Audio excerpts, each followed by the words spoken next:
Bonjour à chacun, chacune, vous qui faites partie de sa famille, de la famille de notre Seigneur, de sa fratrie. Que le Seigneur vous encourage et vous fortifie. Ce même jour, sur le soir, Jésus leur dit, passons sur l'autre rive. Le moment est venu pour les disciples de passer sur l'autre rive avec Jésus. Cette autre rive, dans le contexte, c'est le pays des Gadaréniens, où les attend un homme déchaîné.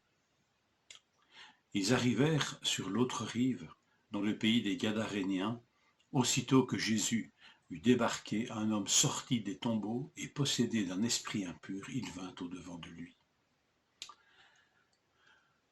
Les apôtres sont appelés à passer sur l'autre rive et à y vivre une expérience, à mon avis, terrifiante. Jésus est venu chercher ce qui était perdu. Et pendant la traversée, les disciples vont apprendre de Jésus quelque chose d'important, d'hyper important, pour vivre une nouvelle étape de leur formation ou de la formation de Christ en eux. Lorsque tout semble propice pour une traversée calme et reposante, soudain, tout part en vrille. Et cette traversée qui devait être paisible devient une tempête. Une tempête qui surgit brusquement, comme c'est la coutume sur ce lac. C'est à cause de sa configuration, entouré de montagnes, où le vent peut y entrer en tourbillon et déclencher des tempêtes aussi brusques qu'imprévues. Les hommes du lac sont déboussolés. Les pêcheurs du lac sont déboussolés et paniqués. C'est vous dire la force de la tempête. Alors, les cris, le cri des tripes, le cri de la panique, de la peur panique. Maître, tu ne te soucies pas que nous périssions. C'est du reproche, c'est de la colère rentrée ou exprimée en vrac. Seigneur, est-ce que tu ne te soucies pas de ce que nous périssions?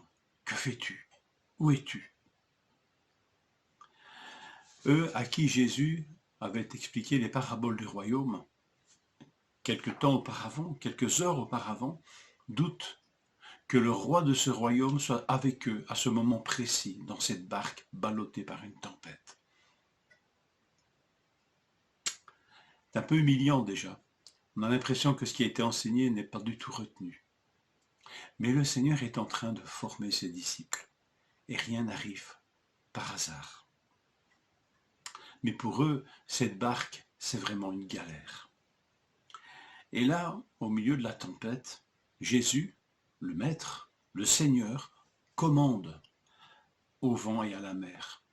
Ce n'est pas une figure de style ici, pour enjoliver le texte. Il exprime sa pleine autorité et les éléments, mer et vent, lui obéissent. Là, c'est quelque chose d'extraordinaire que les disciples sont en train de vivre et d'expérimenter. Et alors, ce cri, cette question, qui est cet homme? Qui, il y a encore quelques minutes, dormait, harassé de fatigue,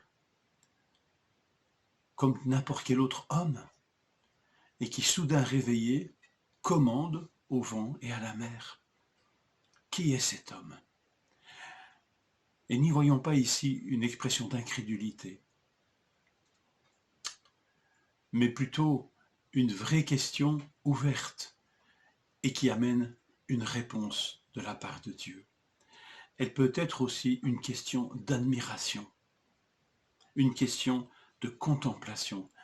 Qui es-tu, Seigneur, toi qui calmes le vent et la tempête, toi qui n'as pas abandonné tes disciples, toi qui les prépares, Seigneur, à vivre une autre étape de leur vie, de leur formation avec toi. Qui es-tu, Seigneur? Je vous souhaite une bonne journée à la lumière de cette méditation, de cette question, mais de cette question constructive, admirative. Qui es-tu, Seigneur? Rappelle-moi qui tu es. ouvre mon cœur et montre-moi vraiment en cette journée combien tu es celui qui est le roi du royaume, qui est le Seigneur, notre Maître. Je vous souhaite une bonne journée à la lumière de cette question. Qui es-tu, Seigneur ?